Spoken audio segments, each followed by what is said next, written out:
The Queen, 94, will today lead the nation in mourning as the funeral takes place for the Duke of Edinburgh. Philip passed away peacefully on April 9 at Windsor Castle at the remarkable age of 99. The World War II hero was married to the Queen for 73 years and stood by her side throughout her historic reign of 68 years and counting.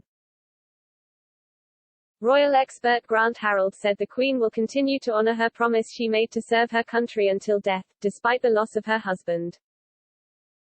The former butler to Prince Charles from 2004 to 2011, referred to a pledge the then Princess Elizabeth made on her 21st birthday to serve the UK and Commonwealth for her whole life. Mr. Harold told Express.co.uk, without question the Duke's death will as with anyone affect the Queen personally as he was her consort, husband and best friend. However, I do not see his death affect her bearing as head of state. As this is something she undertook in her 20s and made it clear on her 21st birthday she would devote her entire life, long or short, to her role of Queen and head of state. The Queen made the promise during a royal visit to Cape Town in April, 1947. She said, "I declare before you all that my whole life, whether it be long or short, shall be devoted to your service and the service of our great imperial family to which we all belong." Princess Elizabeth became Queen Elizabeth II just 5 years later, following the death of her father King George VI in February, 1952. Her coronation took place more than a year later in June 1953 and she has reigned ever since. Queen Elizabeth II became the UK's longest-serving monarch on September 9, 2015.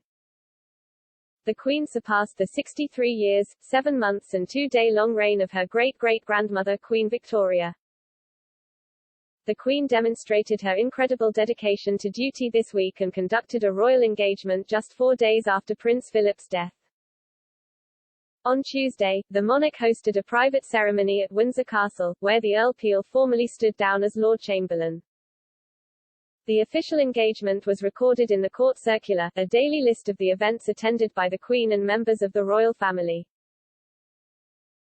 The Earl Peel, who often organises royal ceremonies, had overseen arrangements for the Duke of Edinburgh's funeral.